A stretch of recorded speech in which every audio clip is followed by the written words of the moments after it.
स्वागत है आप सभी का CMA intermediate group 2 corporate accounting में। तो ये आपका फर्स्ट सेशन है कैश फ्लो स्टेटमेंट का। आज हम स्टार्ट करेंगे आपका third unit after finishing two most important units, that is आपका पहले चैप्टर शेयर कैपिटल और दूसरा था आपका फाइनेंशियल स्टेटमेंट्स ऑफ कंपनीज। तीसरी यूनिट है आपकी कैश फ्लो स्टेटमेंट। पॉइंट ये है कि कैश फ्लो स्टेटमेंट कुछ स्टूडेंट्स ने ऑलरेडी 12th क्लास में पढ़ रखा है, या फिर पॉइंट ये भी हो सकता है कि ग्रेजुएशन में भी आपने पढ़ा हो, या फिर पॉइंट ये भी हो सकता है कि आपने कुछ भी ना पढ़ा हो, तब भी आपको कैश फ्लो स्टेटमेंट बहुत इजीली समझ में आएगा। आप किसी भी कैटेगरी के स्टूडेंट हो, सर हम ना साइंस स्टूडेंट हैं, आप फिर रुक जाओ, फिर तो पहले बेसिक वाली क्लास लो फाउंडेशन की, उसके बाद इस पे आना। पॉइंट ये है कि आप किसी भी कैटेगरी में हो, अगर आपने कैश फ्लो स्टेटमेंट बिल्कुल जीरो पढ़ रखा है, पॉइंट इज पढ़ ही नहीं रखा, तो भी आपको ये चैप्टर बहुत इजीली समझ में आएगा। बट पॉइंट इज जितनी एडजस्टमेंट्स इसमें होंगी, उसके एक एक पॉइंट आपको बिल्कुल घूट घूट के अमृत की तरह पी जाना है। ठीक, बात समझ में आई भाई साहब? ओके, तो शुरू करते हैं आपका कैश फ्लो स्टेटमेंट। सबसे पहले कैश फ्लो स्टेटमेंट होता क्या है? कैश फ्लो स्टेटमेंट अगर आपने देखा हो, जो कंपनी के फाइनेंशियल स्टेटमेंट्स होते हैं, कंपनी टोटल 5 स्टेटमेंट्स प्रिपेयर करती है फाइनेंशियल स्टेटमेंट्स के अंदर। कोई बता सकता कौन कौन से? फाइनेंशियल स्टेटमेंट जब कंपनी अपने फाइनल अकाउंट्स को प्रिपेयर करती है तो वो 5 स्टेटमेंट प्रिपेयर करती है। सबसे पहला स्टेटमेंट होता है बैलेंस शीट, दूसरा statement statement of profit and loss, तीसरा नोट्स टू अकाउंट्स, चौथा स्टेटमेंट कैश फ्लो स्टेटमेंट, पांचवा financial statement statement of changes in equity. Sir ये हमने कहां पे पढ़ा था? ये हमने लास्ट यूनिट फाइनल अकाउंट्स में पढ़ा था। यानी कि कंपनी के जो फाइनेंशियल स्टेटमेंट्स होते हैं, कैश फ्लो स्टेटमेंट उसी फाइनेंशियल स्टेटमेंट का एक पार्ट होता है। ठीक, इसका मतलब कैश फ्लो स्टेटमेंट अपने आप में कोई स्टेटमेंट नहीं है, it is a part of financial statements of a company. ठीक, तो कैश फ्लो स्टेटमेंट क्या होता है? एक financial statements of a company का पार्ट। अब पॉइंट ये है इसका मतलब क्या होता है, लिखने से पहले जरा बात को समझ लो, कैश फ्लो स्टेटमेंट होता क्या है। अगर आप ध्यान से ऑब्जर्व करो तो statement of profit and loss के अंदर क्या निकल के आता है? Profit after tax, profit for the period, जो प्रॉफिट आपने पूरे साल में अर्न किया। आप मुझे बताओ statement of profit and loss के अंदर क्या क्या दिखाते हो? क्या क्या आता है स्टेटमेंट ऑफ पीएनएल में? सेल्स आती है, revenue from operation, other incomes आती हैं, और फिर टोटल रेवेन्यू आता है। उसके अलावा आपके कुछ एक्सपेंसेस आते हैं। चौथे आइटम पे एक्सपेंसेस में cost of materials consumed, purchase of stock in trade, फिर चेंजेस इन इन्वेंटरीज, उसके बाद employ benefit expense, depreciation and amortisation expenses, और आपका other expenses, finance cost. Good afternoon Amarchand, यही सब हम इसके अंदर दिखाते हैं। उसके बाद निकल के आता प्रॉफिट बिफोर टैक्स। सर आप हमें स्टेटमेंट ऑफ पीएनएल क्यों रिवाइज करा रहे हो? मैं आपको इसलिए बता रहा हूं कि अगर आप ध्यान से ऑब्जर्व करो तो आपके फाइनेंशियल स्टेटमेंट्स में जो बैलेंस शीट और प्रॉफिट एंड लॉस बनती है, प्रॉफिट एंड लॉस के अंदर सिर्फ प्रॉफिट निकल के आता है, वो ये नहीं बताता कि आपके कैश की पोजीशन क्या है। कैश की पोजीशन पता लगती है बैलेंस शीट से। बैलेंस शीट में एक आइटम होता है एसेट साइड में, करंट एसेट्स के अंदर, कौन सा? Cash and cash equivalents. अब मजे की बात तो ये है, मजे नहीं दुख की बात तो ये है कि cash and cash equivalents opening भी होता है और क्लोजिंग भी होता है। ओपनिंग क्लोजिंग मतलब साल की शुरुआत में कैश का बैलेंस कितना था और साल के एंड में कैश का बैलेंस कितना था कैश इक्विवेलेंट्स का। उस बीच में क्या तबाही मची वो नहीं पता होता हमें। इसका मतलब कितना कैश बिजनेस में आया और कितना कैश बिजनेस से गया, ये नहीं पता होता हमें। इसमें एक पॉइंट और अराइज होता है। सर कौन सा पॉइंट? ये अराइज होता है कि जो आपके बिजनेस की एक्टिविटीज होती हैं वो डिफरेंट कैटेगरीज में डिवाइडेड होती हैं। सर कौन कौन सी? बताता हूं। जब आप बिजनेस को अंजाम देते हो, फॉर एग्जांपल सेल करते हो, गुड्स परचेस करते हो, गुड्स मैन्युफैक्चर करते हो और उसका एक्सपेंडिचर करते हो, तो वो आपकी ऑपरेटिंग एक्टिविटी होता है। हमें ये नहीं पता लगता माल बेच के जो पैसा कमाया वो कितना पैसा आया। उसके अलावा आप बिजनेस में कुछ इन्वेस्टमेंट एक्टिविटीज करते हो भाई साहब। कौन कौन सी एक्टिविटी होती है? हाँ, लोन नहीं, वो तो फाइनेंसिंग होती है। पॉइंट इज जो एक्टिविटीज आपकी इन्वेस्टमेंट होती हैं, फॉर एग्जांपल आप किसी fixed asset, property, plant and equipment में पैसा लगाते हो, बाहर किसी और कंपनीज के शेयर्स में पैसा लगाते हो, किसी और कंपनी के डिबेंचर्स को परचेज करते हो, किसी और कंपनी को लोन देते हो, ये सारा क्या होता है? आपकी इन्वेस्टमेंट्स होती हैं, क्योंकि आप वहां से क्या अर्न करोगे, मनी। अगर आपने किसी के शेयर में पैसा लगाया है तो वहां से आपको डिविडेंड अर्न होगा। अगर आपने किसी कंपनी के डिबेंचर्स परचेज किए हैं, वहां से आपको इंटरेस्ट जनरेट होगा। आपने लोन दिया है, वहां से भी इंटरेस्ट जनरेट होगा। आपने कोई भी एक्टिविटी बाहर इन्वेस्ट किया है या फिर अपनी फिक्स्ड एसेट में ही आपने इन्वेस्ट कर दिया, प्रॉपर्टी प्लांट एंड इक्विपमेंट में, तो वो भी तो आपका कैश फ्लो जनरेट करके देगी। वो एक्टिविटीज होती हैं इन्वेस्टिंग एक्टिविटीज। ये भी पता नहीं लग पाता statement of P&L balance sheet से कि आपकी इन्वेस्टमेंट एक्टिविटी से कितना कैश आया और कितना गया। सब्जेक्ट नेम और चैप्टर नंबर क्या है भाई साहब? चैप्टर का नाम तो सामने लिखा है, कैश फ्लो स्टेटमेंट। सब्जेक्ट है कॉर्पोरेट अकाउंटिंग। आप डिस्क्रिप्शन पढ़ लो ना। अब डिस्क्रिप्शन पढ़ना थोड़ी सिखाऊंगा आपको मैं यूट्यूब पे। बताओ भाई साहब, पूछ रहे चैप्टर का नंबर क्या है? चैप्टर का नंबर है 3, कैश फ्लो स्टेटमेंट। तो दोस्तों, हम थे आपकी इन्वेस्टिंग एक्टिविटी पर। तीसरी एक और एक्टिविटी होती है जिसको बोलते हैं फाइनेंसिंग एक्टिविटी। फाइनेंस वर्ड का मतलब बताओ पहले मुझे, क्या होता है फाइनेंस? कैश से रिलेटेड। बताओ भाई, फाइनेंस का मतलब क्या होता है? गूगल सर्च करके लिखेंगे, अभी देखना लोग यहां पे। हाँ, finance means this and this. Google मत सर्च करो, मैं बता रहा हूं क्या होता है फाइनेंस। फाइनेंस की डिटेल में मैं नहीं जाऊंगा, लेकिन आपको ये बता दूं, जिस आदमी ने इकोनॉमिक्स इजाद की थी, क्या नाम था भाई साहब को? Adam Smith. हाँ, जाके पढ़ना जरा। उसने फाइनेंशियल मैनेजमेंट के भी प्रिंसिपल्स दिए हैं सर। हैं, यस। वो आदमी जो था, इकोनॉमिक्स जो सब्जेक्ट है उसी से फाइनेंस निकला है। इकोनॉमिक्स सब्जेक्ट से ही फाइनेंस निकला है, क्योंकि इकोनॉमिक्स का मतलब क्या होता है? वो एक्टिविटीज जो कमर्शियल होती हैं। अब फाइनेंस वर्ड का मतलब समझो। फाइनेंस वर्ड का मतलब होता है funding of the business. Simple language में, साधारण भाषा में समझने के लिए, funding of the business. Sir, funding का मतलब पैसा जुटाना। पैसा कहां से जुटाओगे तुम? नंबर 1, जो पैसा कंपनी कलेक्ट करती है, मार्केट से उठाती है, पब्लिक से, उसको बोलते हैं शेयर कैपिटल, यानी कि issue of shares. Issue of shares आपके प्रेफरेंस इक्विटी दोनों हो सकते हैं, ठीक, बोनस शेयर भी हो सकते हैं, लेकिन बोनस शेयर से पैसा नहीं आता। दूसरा जो पैसा कंपनी उठा सकती है, वो उठा सकती है आपके डिबेंचर से और बैंक लोन से। इसको बोलते हैं डेट्स, ठीक है। इसको बोरिंग भी कहते हैं। बोरिंग लोन होता है, और आपकी एक और बोरिंग होती है डिबेंचर्स, क्योंकि वो भी एक लोन इंस्ट्रूमेंट होता है। तीसरा होता है रिटेंशन ऑफ प्रॉफिट्स, यानी कि ploughing back of profits. Company अपना ही कमाया हुआ पैसा फिर से वापस बिजनेस में इन्वेस्ट कर सकती है। लेकिन पॉइंट इज, अभी मैं सिर्फ फाइनेंस की बात कर रहा हूं कि पैसा आ कहां से सकता है, उसको बोलते हैं फंडिंग ऑफ द बिजनेस। अपना कमाया हुआ पैसा तो अपना ही है ना, लेकिन फाइनेंस कहां से करा सकते हो आप? या तो शेयर्स इशू करके, या फिर डिबेंचर्स इशू करके, या फिर बैंक से लोन लेके। बैंक से आप किसी भी टाइप का लोन लो, वो फाइनेंसिंग होगा, चाहे वो शॉर्ट टर्म हो चाहे वो long term. Long term loan long term borrowing कहलाते हैं, short term loan short term borrowing कहलाते हैं। यूजुअली वो होता है बैंक ओवरड्राफ्ट। मनी अरेंज करना किसी बिजनेस के लिए, yes, correct answer, all I ate. नाम बदल लो भाई साहब, ओरिजिनल नाम से कैसे पुकारूंगा आपको? अजीब अजीब से नाम रख रखे हैं लोगों ने।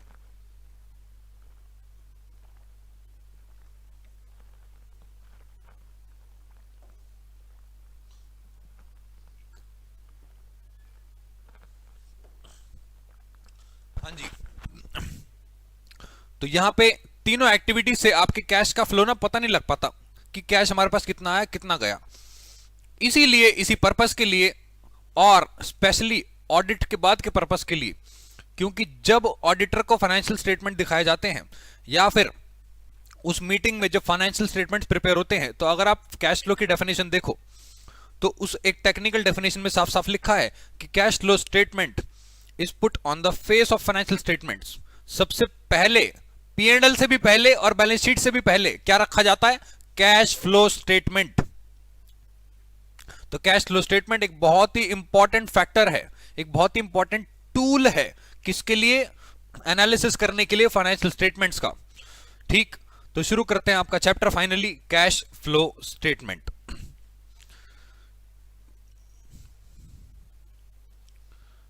अच्छा, मुन्ना आपकी फेवरेट है, मेरी फेवरेट होगा कोई, चलो।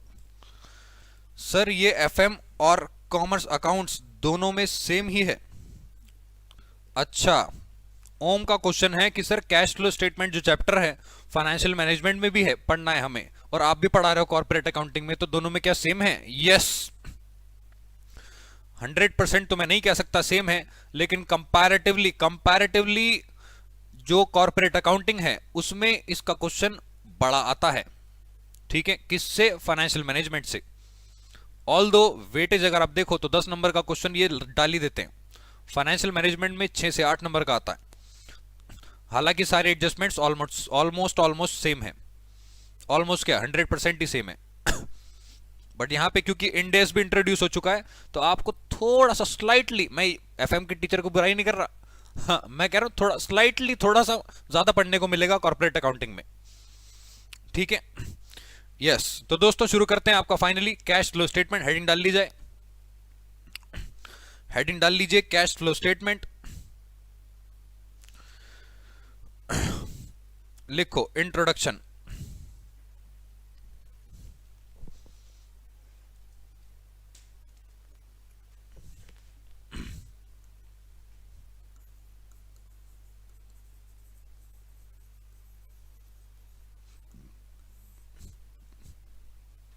प्लीज साथ साथ लिखना स्टार्ट करिए।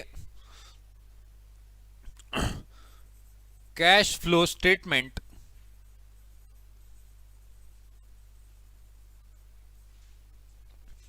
is a statement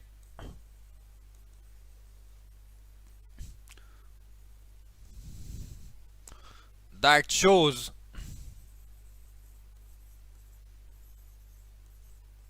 cash and cash equivalents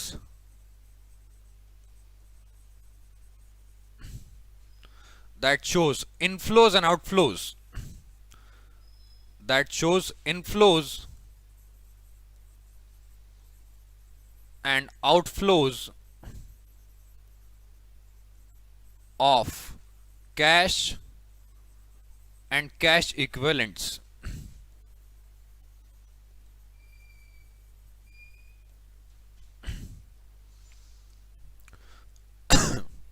cash flow statement का मतलब क्या होता है? ऐसा स्टेटमेंट जिसमें हम इनफ्लोज एंड आउटफ्लोज दिखाते हैं कैश एंड कैश इक्विवेलेंट्स के। आगे इसमें लिखो, it is one of the most important tool, one of the most important tool for analyzing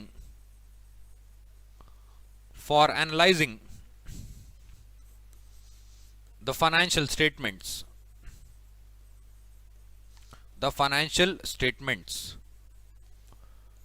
ये बहुत इंपॉर्टेंट टूल होता है किसी भी एनालिसिस, किसी भी फाइनेंशियल स्टेटमेंट्स का एनालिसिस करने के लिए।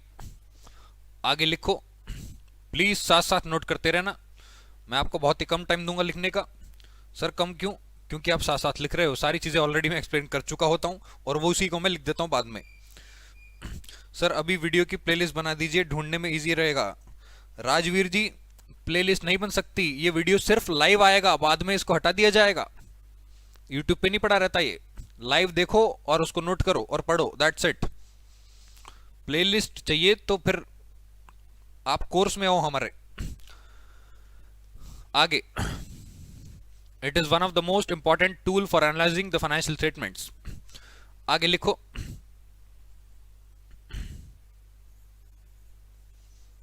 Cash and cash equivalents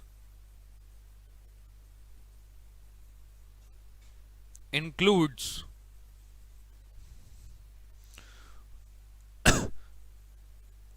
cash in hand, cash at bank,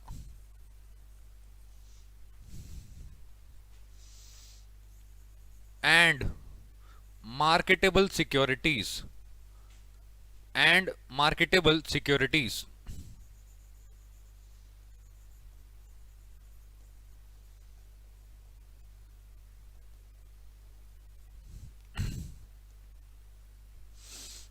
sir ये मार्केटेबल सिक्योरिटी क्या होती हैं? ऐसी सिक्योरिटीज जिनको आप सेल आउट कर सकते हो, ऐसी सिक्योरिटीज जिनको आप सेल आउट कर सकते हो। आज का शेड्यूल नहीं मिला, स्केड्यूल तो भाई साहब रोज आ रहा है स्टेटस पे। मार्केटेबल सिक्योरिटीज को हम करंट इन्वेस्टमेंट्स के नाम से भी जानते हैं, current investments.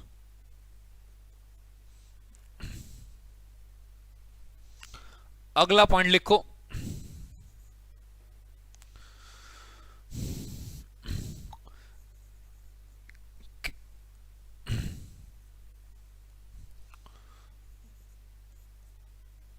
it involves it involves disclosure of it involves disclosure of three activities that is operating, investing and financing. It involves disclosure of three activities that is operating, investing and financing। तीनों के बारे में discussion करेंगे अभी। Next point लिखो,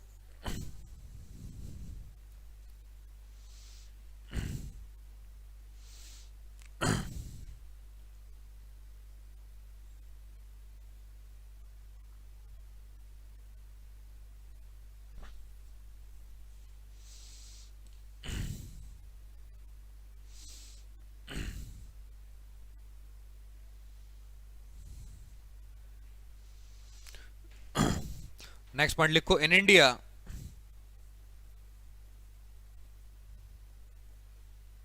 cash flow statement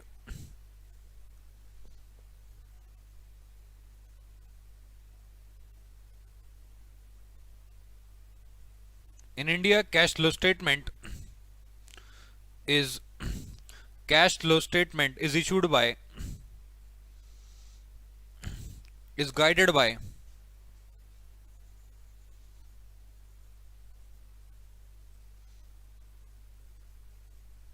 Ind AS 7 Ind AS 7 statement of cash flows,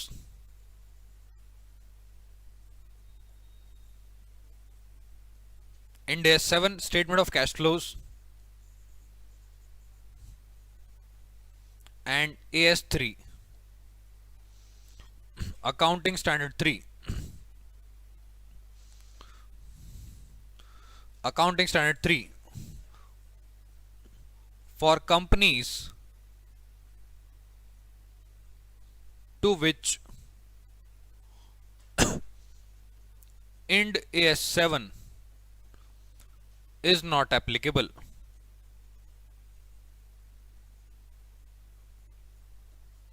To which Ind AS 7 is not applicable। इसको please note कर लिया जाए। मैं रब करने वाला हूं, उसको हटाने वाला हूं, मतलब रब क्या ऊपर करने वाला हूं।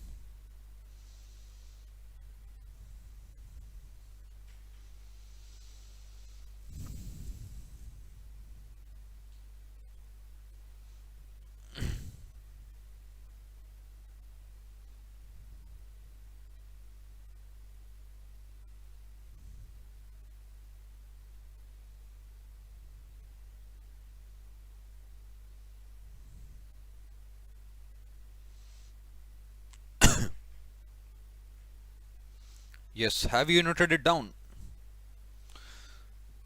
I request everyone to please state, have you noted it down? हाँ जी दोस्तों, अब चलते हैं आगे।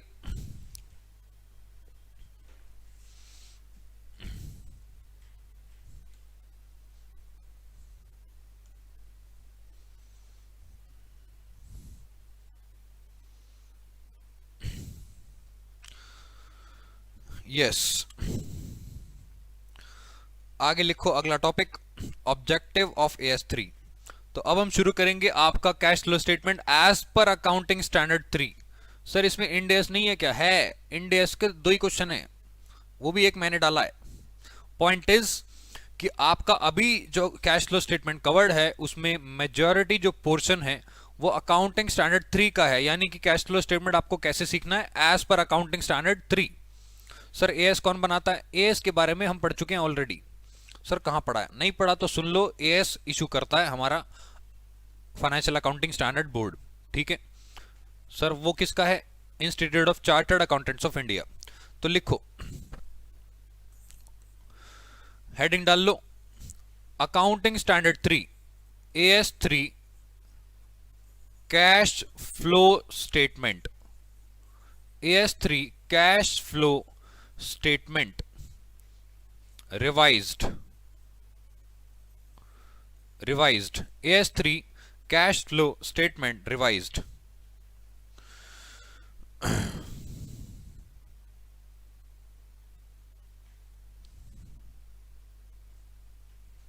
इसमें लिखो ऑब्जेक्टिव ऑफ द स्टैंडर्ड। सबसे पहला टॉपिक ऑब्जेक्टिव। हाँ, पेन थोड़ा ज्यादा बड़ा हो गया। ऑब्जेक्टिव, सबसे पहले तो AS3 का ऑब्जेक्टिव क्या है? AS3 के ऑब्जेक्टिव में लिखो, the objective of the standard of this standard is to assess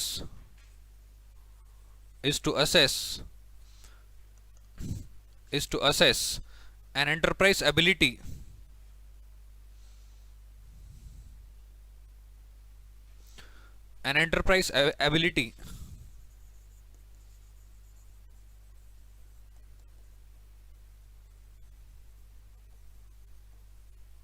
to generate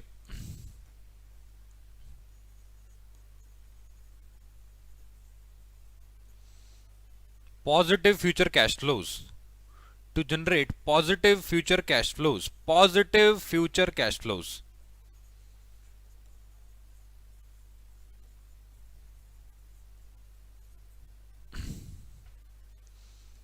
And positive future cash flows and utilize those cash flows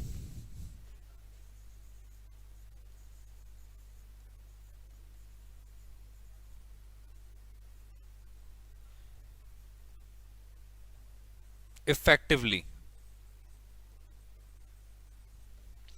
Utilize those cash flows effectively.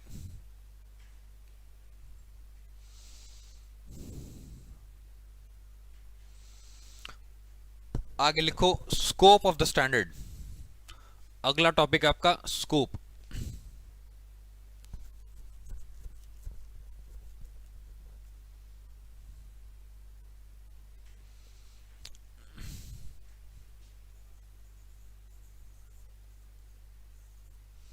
Scope में लिखो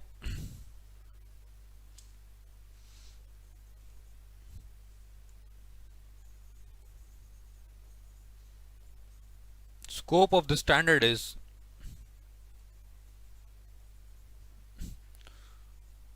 to prepare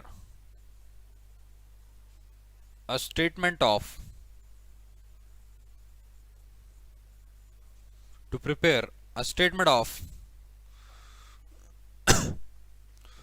cash flows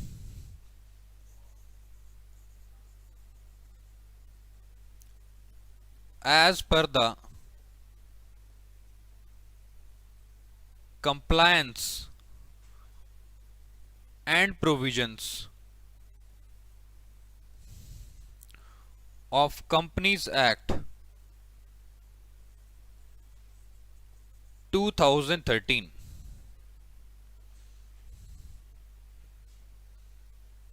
for each period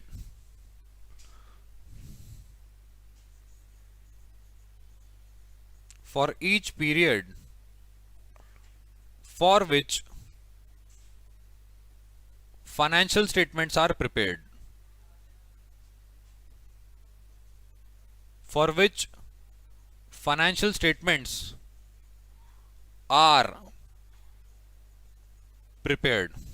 please note it down. इसको please लिख लिया जाए।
Yes everyone, तो अब चलते हैं अपने नेक्स्ट टॉपिक पे, presentation of cash flow statement.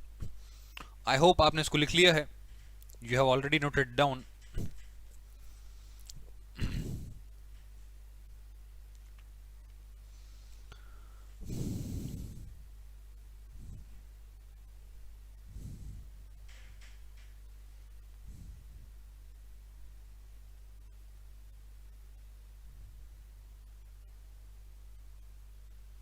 लिखो,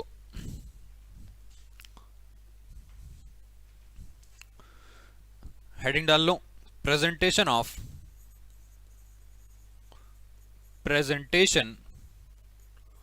of cash flow statement.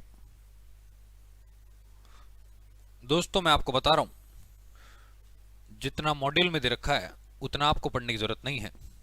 Sir फिर एग्जाम में पास कैसे होंगे? जितना मैं बता रहा हूं सिर्फ उतना करके। सर खाली पास होंगे? जी नहीं, you can score damn good marks, even 100 out of 100।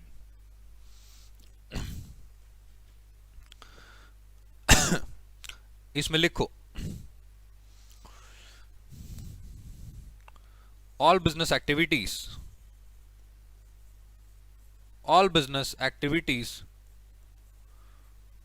are divided into three parts.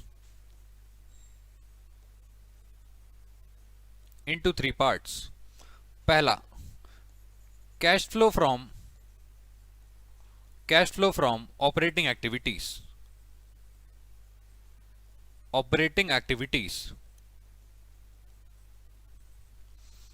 दूसरा, cash flow from investing activities.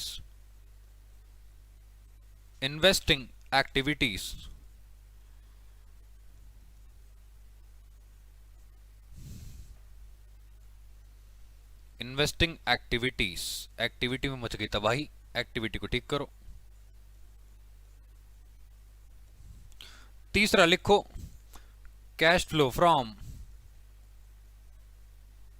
From financing activities.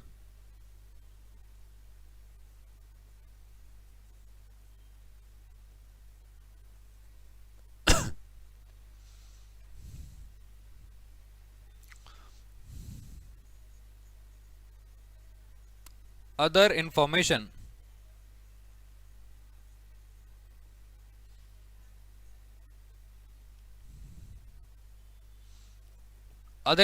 में आपका आएगा कैश एंड कैश इक्विवेलेंट्स।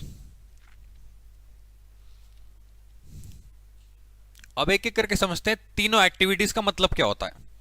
ठीक है, तो मैं ताबड़तोड़ बोलने वाला एकदम शुरू करने वाला हूं बोलना।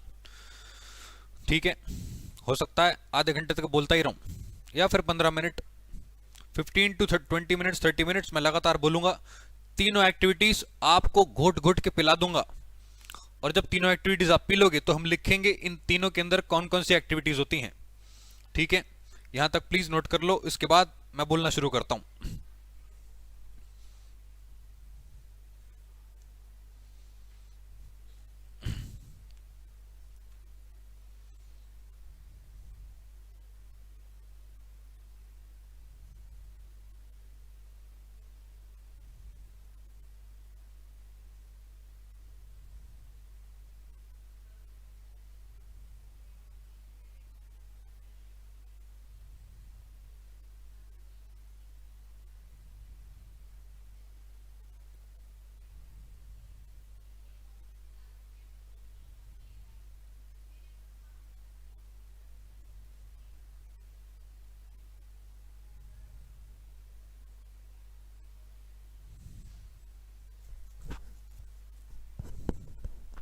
हाँ जी दोस्तों, अब शुरू करते हैं आपकी तीनों एक्टिविटीज। यस, तो कैश फ्लो स्टेटमेंट सिर्फ इन्हीं तीनों एक्टिविटीज के बीच घूमता रहता है। सबसे पहली एक्टिविटी आपकी ऑपरेटिंग एक्टिविटी, दूसरा इन्वेस्टिंग, तीसरा फाइनेंसिंग। लेकिन एक्टिविटी पढ़ने से पहले मैं आपको बता दूं, दो तरीके की कंपनीज होती हैं। एक होती है फाइनेंशियल कंपनीज, दूसरी होती है non financial companies. Sir financial company क्या होती है? फाइनेंशियल कंपनी बेसिकली, आप सबसे बड़ा एग्जांपल इसमें ले सकते हो बैंक।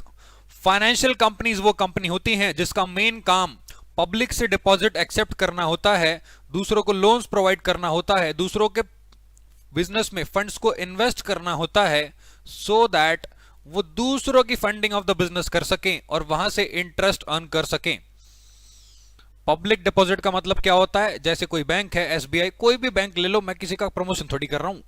हाँ, तो बैंक का मतलब क्या होता है? आप पब्लिक से डिपॉजिट लोगे, डिपॉजिट भी आपका सेविंग्स, करंट, एफडी, 3 तरीके का होगा, ठीक। और उससे क्या होगा? इंटरेस्ट, आपकी पेमेंट जाएगी।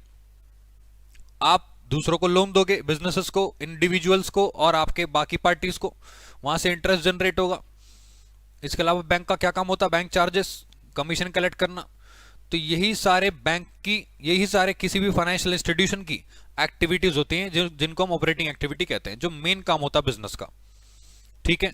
तो फाइनेंशियल कंपनीज वो कंपनी होती हैं जो दूसरों को फाइनेंस प्रोवाइड कराती हैं, दूसरों को फाइनेंस प्रोवाइड कराती है और दूसरों के फाइनेंस मैनेज करती है, फंड्स मैनेज करती है, ठीक है। उस कंपनी को बोलते हैं फाइनेंशियल कंपनीज। दूसरी कैटेगरी की कंपनी होती है non financial companies. Non financial company का मतलब ऐसी कंपनी जिसका काम फाइनेंस वाला नहीं है, उसको नॉन फाइनेंशियल कंपनी कहते हैं। इसका मतलब पूरे ब्रह्मांड के अताल लोक, पाताल लोक, ब्रह्मलोक, यज्ञलोक, स्वर्गलोक, नरकलोक, सारी कंपनीज फाइनेंस कंपनी को छोड़ के नॉन फाइनेंस है। सिंपल सी बात यह है, सारी कंपनी जो माल बेच रही है, जो सर्विस प्रोवाइड कर रही है, जो नाच रही है, कूद रही है, फांद रही है, कोई भी कंपनी है जो फाइनेंस का काम नहीं करती, यानी कि वो नॉन फाइनेंस कंपनी कहलाएगी। इसका मतलब every company is a finance company, sorry, every company is a non finance company except for a finance company, ठीक है।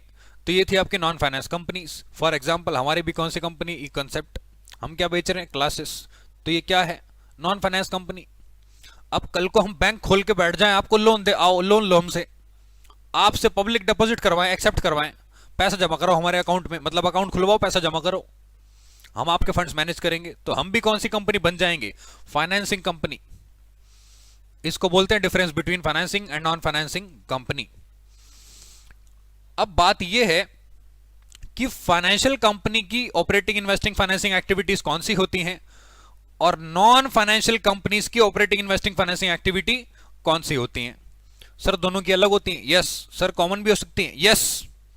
सर क्या ऐसी भी एक्टिविटी हो सकती है जो दोनों में ऑपरेटिंग और दोनों में फाइनेंसिंग और दोनों में इन्वेस्टिंग हो? यस, तीनों पॉसिबिलिटी हैं। तो आज हम देखेंगे ऐसी कौन सी एक्टिविटी होती हैं जो तीनों में ऑपरेटिंग होती हैं, तीनों में इन्वेस्टिंग होती है, तीनों में फाइनेंसिंग होती हैं, या फिर ऐसी एक्टिविटीज जो तीनों में अलग ही होती हैं, ठीक है। तो उसके लिए मैं आपको सबसे पहले लेके चलूंगा नॉन फाइनेंशियल कंपनी पे। किस पे? नॉन फाइनेंशियल कंपनी पे। तो यहां पे हेडिंग डाल लिया जाए, अभी लिखना कुछ नहीं है, बस आप हेडिंग डाल के छोड़ दो।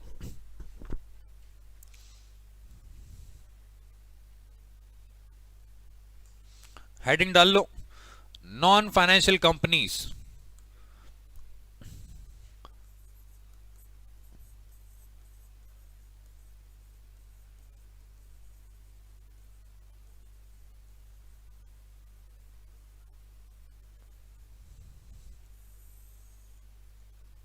For non financial companies. तो देखते हैं आपका नॉन फाइनेंशियल कंपनीज के लिए ऑपरेटिंग, इन्वेस्टिंग, फाइनेंसिंग कौन सी होती हैं, ठीक है। सबसे पहले बात को समझते हैं फॉर नॉन फाइनेंशियल कंपनीज। दोस्तों नॉन फाइनेंशियल कंपनी क्योंकि नॉर्मली जो एक्टिविटीज करती हैं वो या तो गुड्स की सेल होगी या सर्विसेज प्रोवाइड करना होगा, ये तो एक्टिविटी होंगी। दो पॉसिबिलिटी क्या है? इसके अलावा बता दो मुझे तीसरी पॉसिबिलिटी कौन सी है? सर तीसरी पॉसिबिलिटी भी हो सकती है। हाँ हो सकती है, लेकिन वो भी सर्विस के अंदर ही आएगा। आप कुछ भी बना के दो, मैं सर्विस में डाल दूंगा उसको। तो यानी कि गुड्स का सेल करना और सर्विस का प्रोवाइड करना, यही उसकी ऑपरेटिंग एक्टिविटी होती है। बिजनेस को चलाने वाली जो मेन एक्टिविटी होती है, जिससे धंधा चलता है, जिससे धंधे में कैश आता है, वो एक्टिविटी कहलाती है आपकी ऑपरेटिंग एक्टिविटी। उससे जुड़े हुए जितने भी खर्चे हो रहे हैं, उससे जुड़े हुए जितने भी एक्सपेंडिचर्स हैं, वो भी आपकी ऑपरेटिंग एक्टिविटी ही होते हैं। इसका मतलब ऐसी एक्टिविटी जिससे बिजनेस का मेन कैश जनरेट होता है और मेन आपका आउटफ्लो होता है और उससे बिजनेस ऑपरेट हो रहा है, उसके बिना बिजनेस बंद हो जाएगा, वो एक्टिविटीज कौन सी होती हैं? बिजनेस की ऑपरेटिंग एक्टिविटीज, जैसे कि sale of goods, purchase of goods and services. इसके अलावा एम्प्लॉय बेनिफिट एक्सपेंसेस जो आपका होता है वो पूरा पूरा ऑपरेटिंग होता है दोस्तों। वो जो आपका एम्प्लॉय बेनिफिट एक्सपेंस है ना, जिसमें सैलरीज, वेजेस, डायरेक्टर की सैलरी, ऑफिस की सैलरी, कोई भी सैलरी आप पे कर रहे हो और एम्प्लॉय से रिलेटेड एक्सपेंस है, जैसे कि बोनस एक क्वेश्चन में हमने किया था, तो ये सारा रेम्यूनरेशन एक्सपेंडिचर ऑपरेटिंग होता है। ठीक है सर, क्या डेप्रिसिएशन भी ऑपरेटिंग होता है? यस। डेप्रिसिएशन क्या आप 10 साल में एक बार लगाते हो क्या? नहीं सर, हर साल लगता है। तो जो एक्सपेंडिचर हर साल हो रहा है, ये मत पूछो कि वो कैश में पे होता है कि नहीं होता कैश में पे, मैं जानता हूं, आप भी जानते हो। लेकिन दोस्तों, depreciation is an operating activity. The thing is, वो नॉन कैश होता है, होता ऑपरेटिंग है। कुछ स्टूडेंट्स की प्रॉब्लम होती है दिमाग में कि सर वो डेप्रिसिएशन तो फिक्स्ड एसेट्स के ऊपर लगाया जाता है, फिर वो ऑपरेटिंग कैसे हो गया? ऑपरेटिंग ही है वो, रेवेन्यू एक्सपेंडिचर के नाम पे P&L पे डाला जाता है। कैसे डाल दिया तुमने उसमें P&L में? मुझे बताओ ना, तुम डेप्रिसिएशन को P&L में डालते कैसे हो? रेवेन्यू मान के। ठीक, अब इसके अलावा कौन सा एक्सपेंडिचर हो सकता है आपका ऑपरेटिंग? आप सेल्स के अलावा पैसा कहां से कमाते हो? रॉयल्टी, कमीशन और फीस से। सर ये फीस क्या होती है? जो आपकी रॉयल्टी आपको रिसीव हो रही है। सर रॉयल्टी क्या होती है? रॉयल्टी का मतलब आपने अपनी एसेट किसी और को यूज करने के लिए दे दी, उसके राइट उसके पास चले गए और वो वहां से पैसे कमा रहा है, उसके बीच में जो आपको कमीशन टाइप मिलता है उसको रॉयल्टी कहते हैं। फॉर एग्जांपल, बुक पब्लिशर जो आपके ऑथर को देता है, या फिर आपने माइनिंग राइट्स दे दिए अपने किसी दूसरी कंपनी को, वहां से माइनिंग करने के लिए, वहां से आपको रॉयल्टी आ रही है। तो रॉयल्टी की इनकम भी ऑपरेटिंग इनकम ही होती है। इसके अलावा जो फीस होती है, ट्रांसफर फीस वगैरह, वो भी आपकी ऑपरेटिंग एक्टिविटी के अंदर ही आती है। ठीक है, अब दोस्तों ये थी आपकी ऑपरेटिंग एक्टिविटी। बात ये है, जो टैक्स होता है, टैक्स, इनकम टैक्स ऑपरेटिंग रहेगा जब तक वो इन्वेस्टिंग और फाइनेंसिंग में आइडेंटिफाइड ना हो जाए। क्या बोल दिया मैंने? इनकम टैक्स कौन सा टैक्स रहेगा, कौन सी एक्टिविटी रहेगा? Operating activity. कब तक? जब तक वो इन्वेस्टिंग या फाइनेंसिंग में आइडेंटिफाइड ना हो जाए। कैसे होगा आइडेंटिफाई? यार मुझे एक बात बताओ, आप लोगों ने डायरेक्ट टैक्स पढ़ा है क्या ग्रुप 1 में, जो 2016 सिलेबस है और 22 में भी? आपने डायरेक्ट टैक्स पढ़ा है? अब तो एक साथ ही है। तो जिसने डायरेक्ट टैक्स पढ़ा है, मैं ये नहीं पूछ रहा, कोई क्वेश्चन नहीं पूछूंगा, चिंता मत करो, डर के बताओ हाँ पता नहीं क्या पूछ लिया, वो तो वैसे ही माया जाल जैसा सब्जेक्ट है, पता नहीं कैसे पास हुए थे हम उसमें। अरे कुछ मत सोचो, मेरा एक छोटा सा क्वेश्चन ये था, आपको ये तो पता है ना कैपिटल गेन क्या होता है? पूछ कुछ नहीं रहा मैं, बस कैपिटल गेन तो पता क्या होता है? आप कोई एसेट खरीदते हो, उसको एक सर्टेन पीरियड के लिए अपने पास रखते हो, नहीं भी रखते तो बेच देते हो, जल्दी बेचते हो शॉर्ट टर्म कैपिटल गेन होता है, उस सर्टेन पीरियड की लिमिट क्रॉस होने के बाद बेचते हो, टाइम पीरियड लिमिट क्रॉस करने के बाद, तो वो लॉन्ग टर्म कैपिटल गेन होता है। ये तो जानते हो कि नहीं जानते? बताओ ना, ये तो पता आपको? हाँ, अब मुझे बताओ, जब तुम शेयर्स खरीद के बेचते हो, फिक्स्ड एसेट्स खरीद के बेचते हो, उससे जो कैपिटल गेन अराइज होता है, क्या कैपिटल गेन पे टैक्स नहीं लगता? लगता है कि नहीं लगता? हाँ लगता है। तो पॉइंट इज, कैपिटल गेन अगर long term fixed asset, property, plant and equipment बेच के अराइज हुआ, और वो प्रॉपर्टी, प्लांट एंड इक्विपमेंट आप जानते हो ऑपरेटिंग एक्टिविटी नहीं होता। सर वो कौन सी एक्टिविटी होता है? वो इन्वेस्टिंग होता दोस्त। उस इन्वेस्टमेंट को बेच के जो कैपिटल गेन अराइज होगा, उस कैपिटल गेन का जो टैक्स होगा वो भी ऑपरेटिंग नहीं होगा। अब आपने आइडेंटिफाई कर लिया, फिर से बता रहा हूं, आपने एसेट बेची, कैपिटल गेन हुआ, कैपिटल गेन पे टैक्स लगा, तो वो तो इन्वेस्टिंग एक्टिविटी हो गया ना, फिर वो ऑपरेटिंग नहीं होगा। इसका मतलब टैक्स जो ऑपरेटिंग में आएगा वो वही आएगा जो इन्वेस्टिंग और फाइनेंसिंग में आइडेंटिफाई नहीं हो पाया, पता नहीं लग पाया कि कौन सा टैक्स है ये। और नॉर्मली जो टैक्स आता है ऑपरेटिंग में, वो प्रोविजन फॉर टैक्स जो करंट ईयर में पे होता है वो आता है। ठीक है, वो टैक्स होता ऑपरेटिंग है क्योंकि वो बिजनेस का टैक्स है, पीजीबीपी वाला। कैपिटल गेन का टैक्स नहीं आता इसमें, वो अलग है, इन्वेस्टिंग में जाएगा।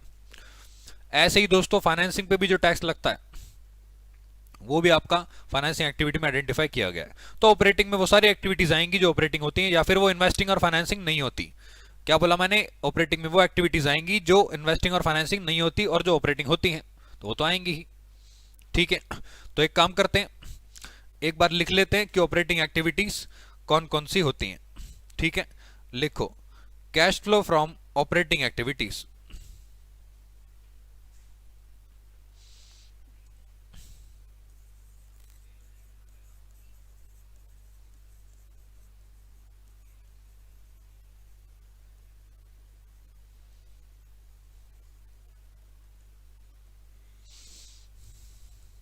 तो पहला cash flow from operating activities, तो सबसे पहले लिखो कि ये होता क्या है। these are these are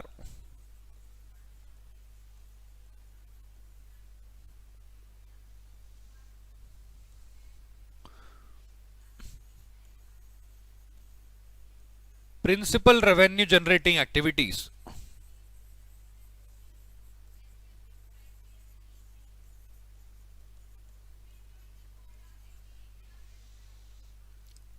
These are principal revenue generating activities of the business.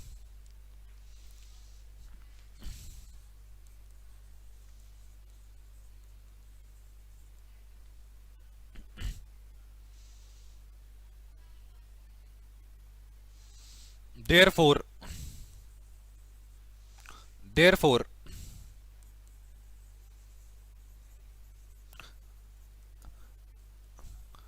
it includes those transactions. It includes those transactions which results in the computation of profit or loss.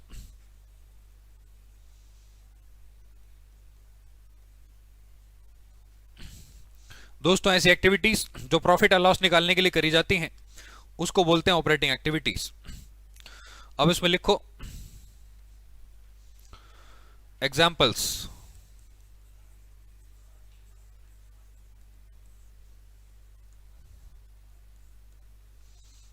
पहला लिखो sale of goods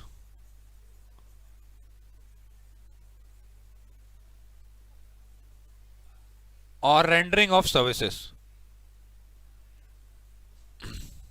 sale of goods और rendering of services. दूसरा लिखो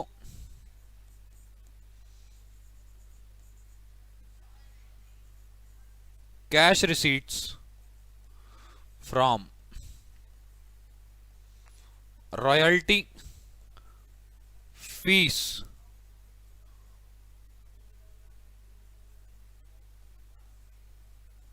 और commission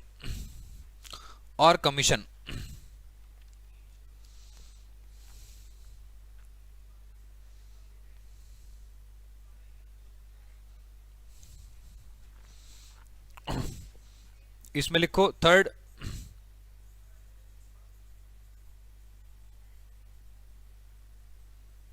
cash payments to creditors और suppliers of goods. Creditors और suppliers of goods, creditors और supplier of goods. आगे लिखो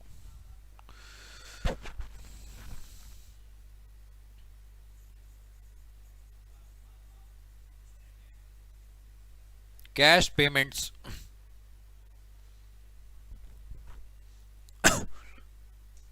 and receipts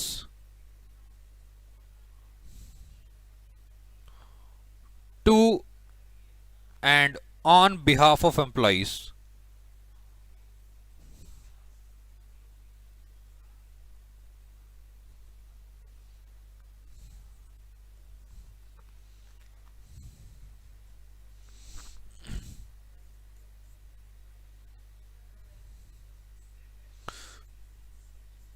Cash payments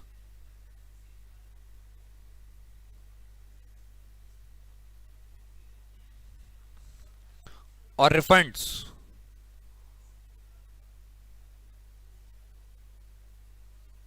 of income taxes unless they are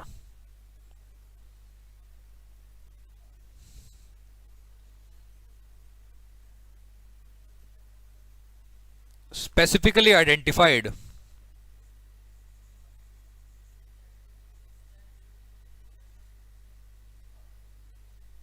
with investing or financing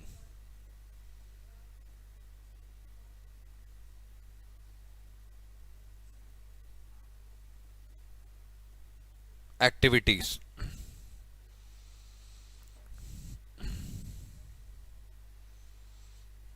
आखिरी लिखो इसमें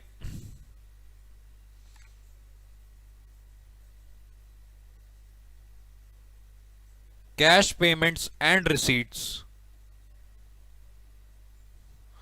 Cash payments and receipts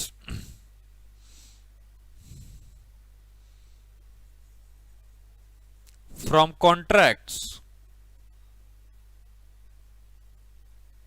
held for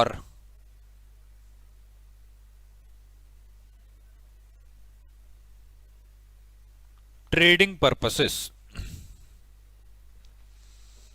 trading purposes.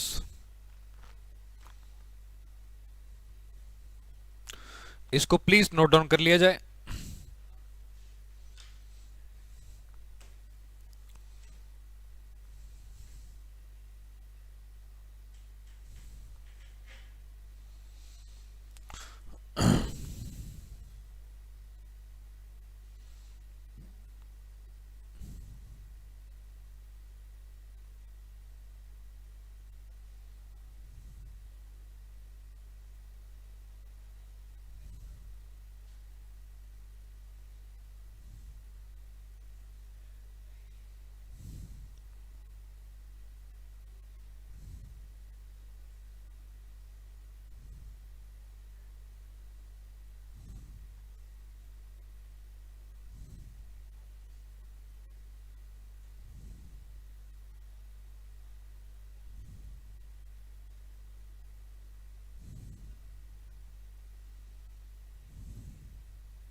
Yes everyone, तो ये थी आपके ऑपरेटिंग एक्टिविटीज। आई होप आपने इसको नोट कर लिया है।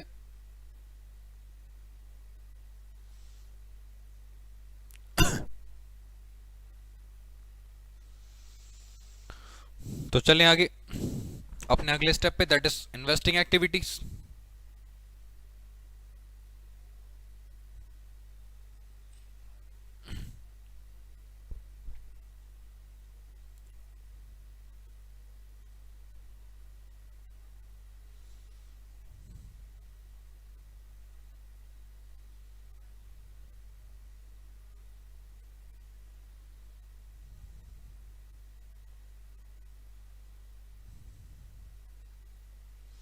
ऑल राइट, तो ये थे आपके ऑपरेटिंग एक्टिविटीज। अब चलते हैं अपनी नेक्स्ट एक्टिविटी पे, दैट इज इन्वेस्टिंग एक्टिविटी। ध्यान रखना अभी सिर्फ financial company, non financial company चल रही हैं, ठीक है। तो अब हमें चलना है अपनी सेकंड एक्टिविटी पे, cash flow from investing activities. तो हेडिंग डाल लिया जाए cash flow from investing activities, दूसरी एक्टिविटी आपकी second activity cash flow from investing activity.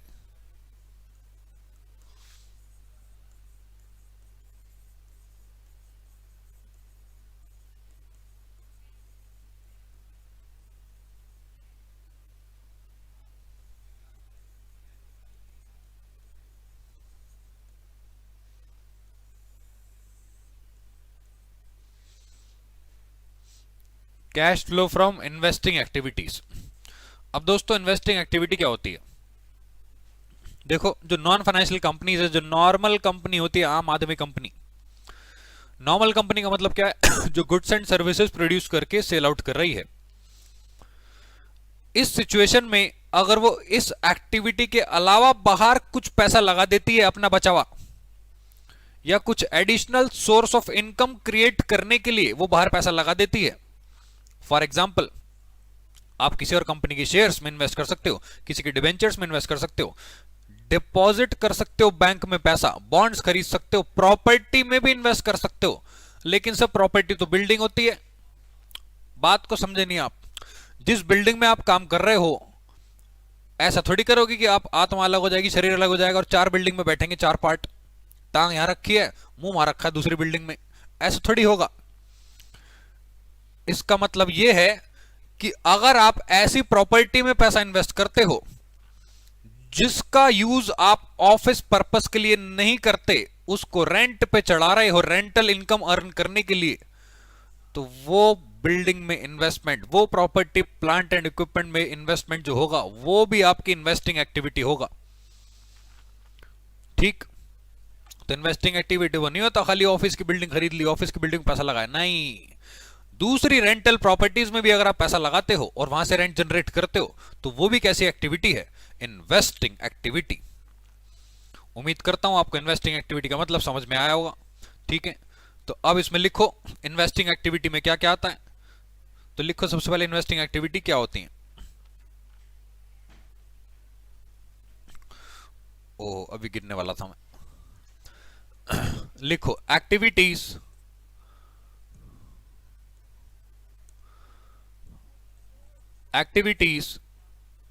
that involve activities which involve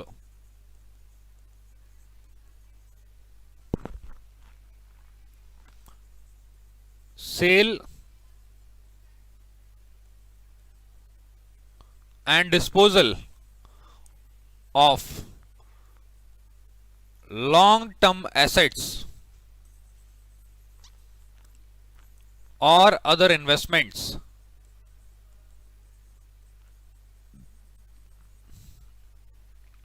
cell and disposal, ये तो एक ही बात हो गई दोस्तों। ये सेल के बगल में ना परचेज भी लिख लो, सेल और परचेज, सेल और purchase and disposal of long term assets or other investments, long term assets or other investments not included in cash and cash equivalents, not included in cash and cash equivalents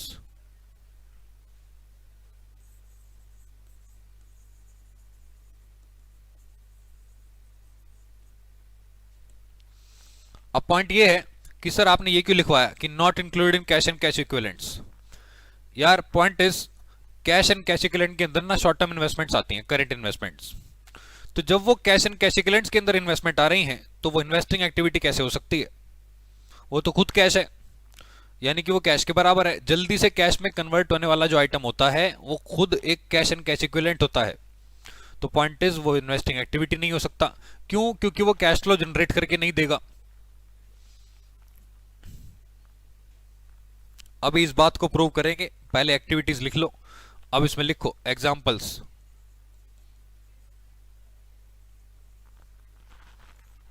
इसमें लिखो पहला example लिख लो,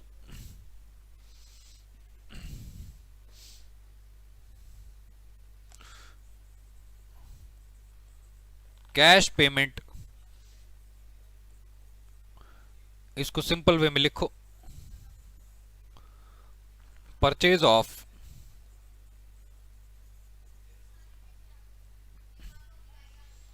property plant and equipment, intangibles and other long term assets, and other long term assets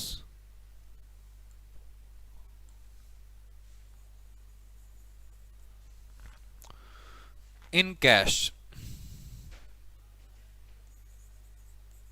other long term assets in cash.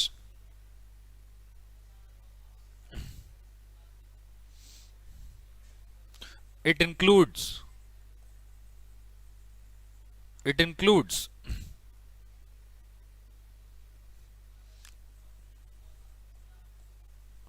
capital work in progress,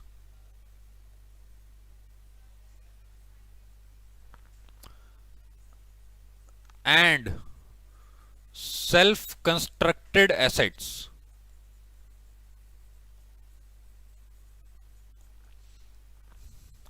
इसके अंदर self constructed assets भी आती हैं। दूसरा लिखो,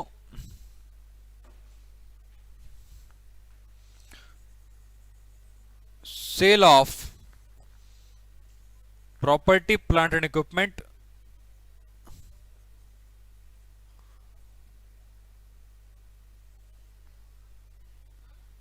intangibles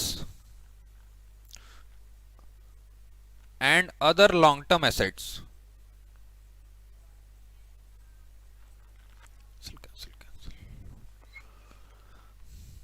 तीसरी एक्टिविटी लिखो,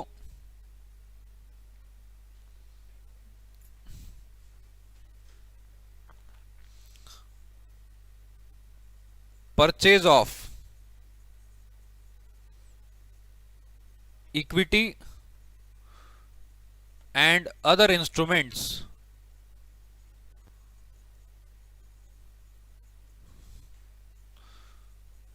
in outside entities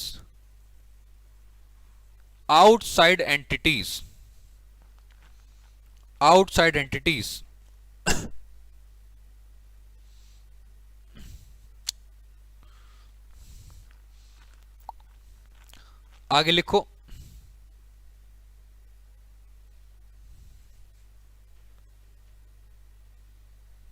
ये इन कैश भी है, आगे इन कैश। चौथा लिखो,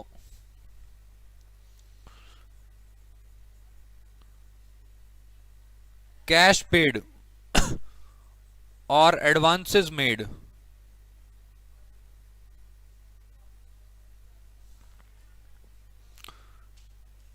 to other entities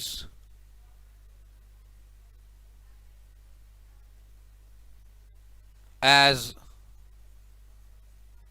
loans and advances,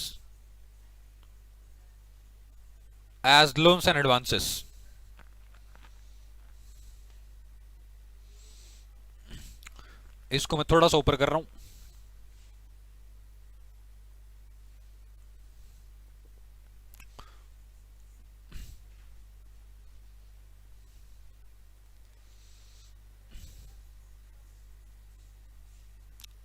repayment of the above loans and advances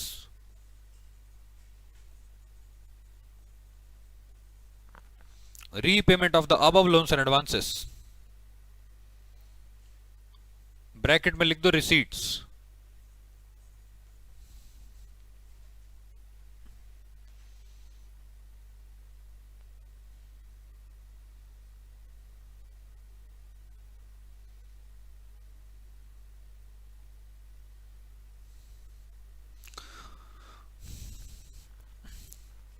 अब इसमें आखिरी एक्टिविटी लिखो,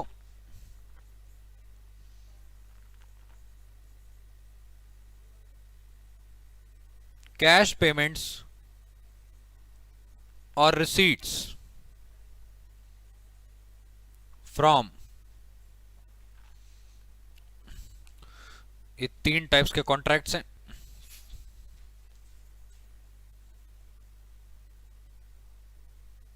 future contracts, forward contracts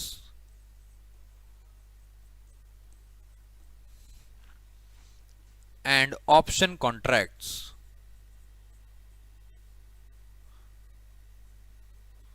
sir ये क्या होता है, ये बताओ हमें। पहले बताता हूं, पहले इसको प्लीज नोट कर लो, ये सुनने को आपको पॉसिबली नेक्स्ट सेशन में मिले। ठीक है, ये तीनों स्ट्रेटेजिक फाइनेंशियल मैनेजमेंट का पार्ट है जो आपको पढ़ने को मिलेगा सीएमए फाइनल ग्रुप 3 में, शायद हाँ 3 में ही है, एसएफएम। सर आप नहीं पढ़ाओगे? पढ़ाऊंगा, लेकिन मैं सिर्फ आपको ये बता सकता हूं कि ये क्या होता है, इसके अंदर की डिटेल नहीं बताऊंगा कि इसमें क्या होता है। अच्छा एक चीज और, इसमें लिखो except for contracts held for trading purpose, क्योंकि ट्रेडिंग पर्पस वाले जो कॉन्ट्रैक्ट हैं वो तो ऑपरेटिंग एक्टिविटी में जा चुके हैं। इसको प्लीज नोट कर लिया जाए।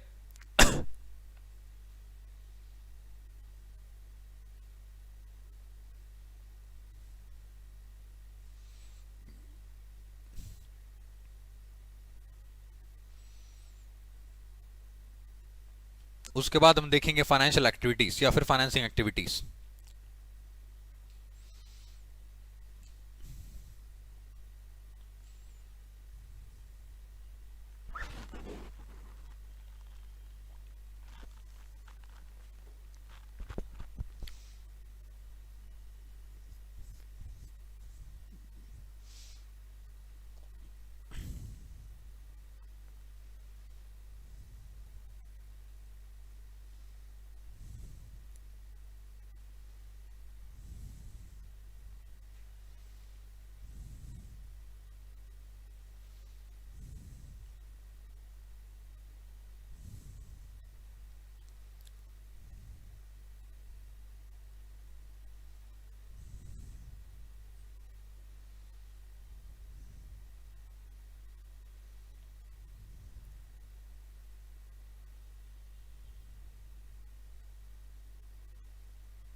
पानी लेना।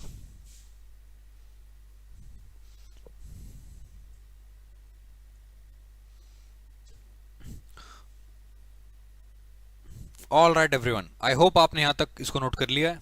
सो can we move on to the next point, आखिरी पॉइंट आज की क्लास का, फाइनेंसिंग एक्टिविटीज।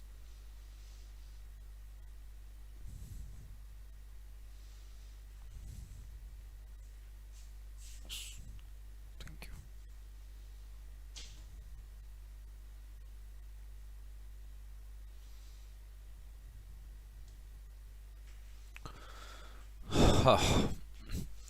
तो चलते हैं आपके नेक्स्ट पॉइंट पे।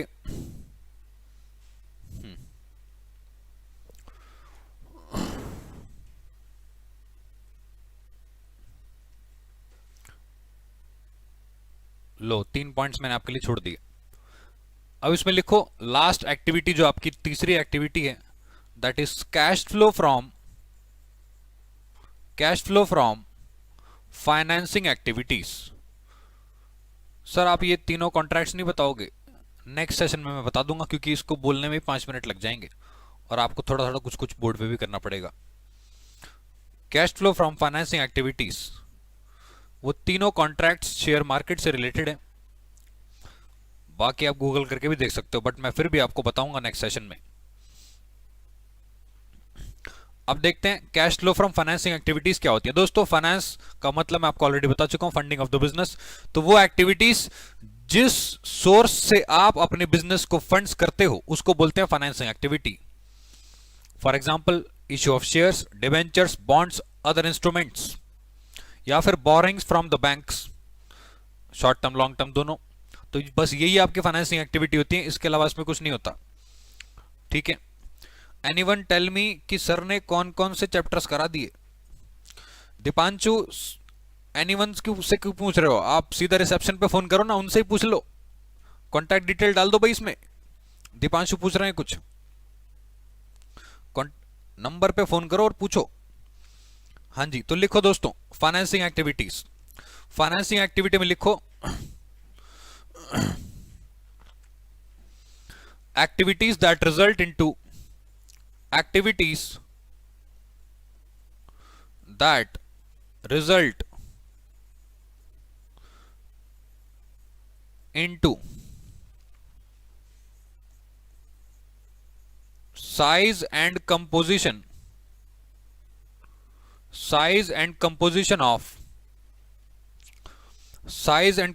of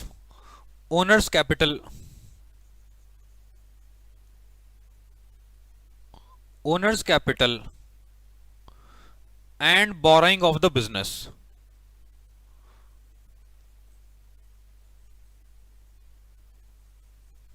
Business entity, borrowing of the business entity। वो कह रहा है जब साइज और कंपोजिशन मिक्सचर को बोलते हैं, तो अगर ओनर्स की कैपिटल यानी कि शेयर कैपिटल और बोरोइंग्स का मतलब डिबेंचर्स और बॉन्ड्स या फिर डेट्स में कोई चेंज आता है तो वो बिजनेस एंटिटी के लिए फाइनेंसिंग एक्टिविटी होती है। ठीक है। अब इसके अंदर लिखो एग्जांपल्स, इसमें लिखो एग्जांपल्स।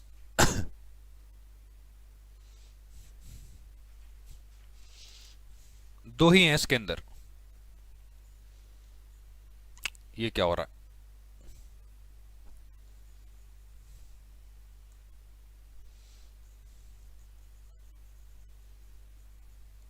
इसमें लिखो पहला, cash proceeds from issue of shares and other similar instruments.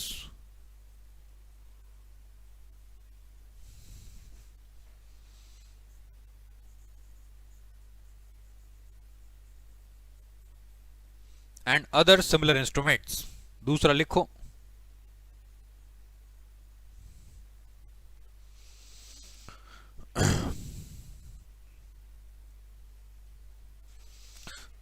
Cash proceeds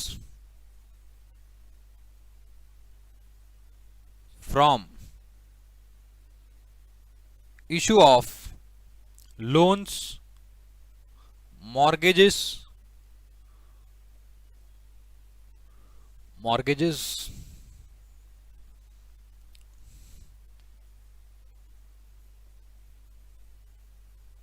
mortgages debentures, bonds,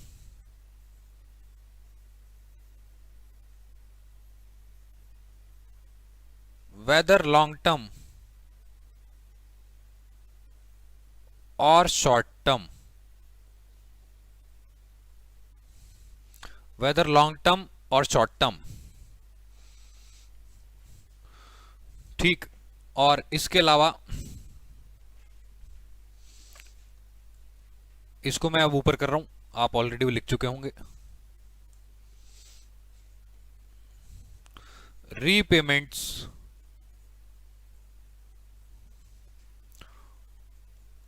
of the above to,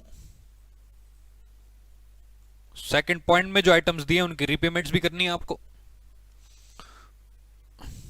ठीक है, इसके अलावा चौथा लिखो interest on interest paid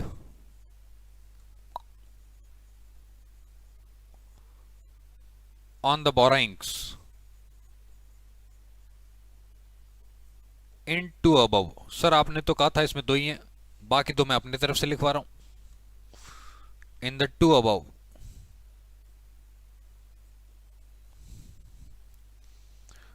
dividends paid.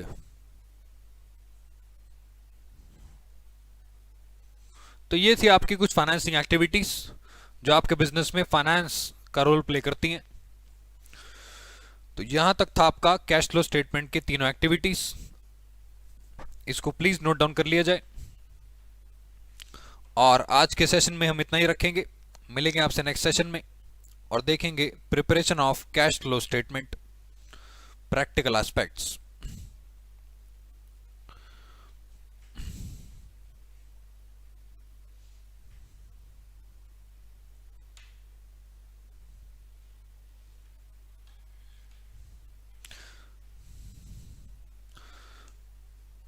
Deepanshu, अगर आप अभी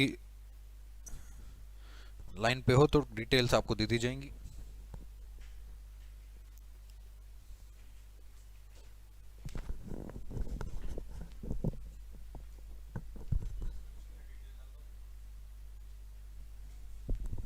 दीपांशु, आपके लिए अभी डिटेल्स डाली जा रही है डिस्क्रिप्शन में, कॉन्टैक्ट डिटेल आपको मिल जाएंगी।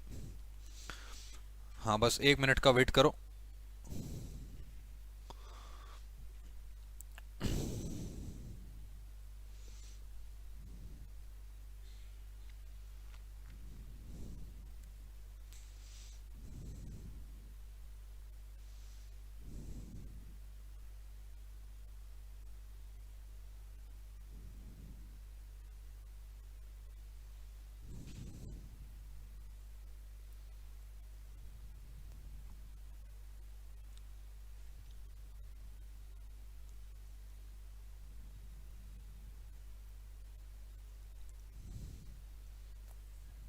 क्या लाइव तो चल ही रहा है? डिटेल डालनी है बस। अच्छा, डिलीवरी है, ठीक है, डिस्क्रिप्शन में ही है ना दोस्तों। डिस्क्रिप्शन में, हाँ दीपांशु, डिस्क्रिप्शन में आपको लिंक मिल जाएगा, उसमें सारी डिटेल है। उस पर जाके कॉल कर लो डायरेक्ट नंबर पे एक बार। तो दोस्तों ये था आपका live session, cash flow statement का फर्स्ट सेशन। मिलते हैं आपसे नेक्स्ट सेशन में। आज के लिए ज्वाइन करने के लिए thank you very much. Bye bye and take care.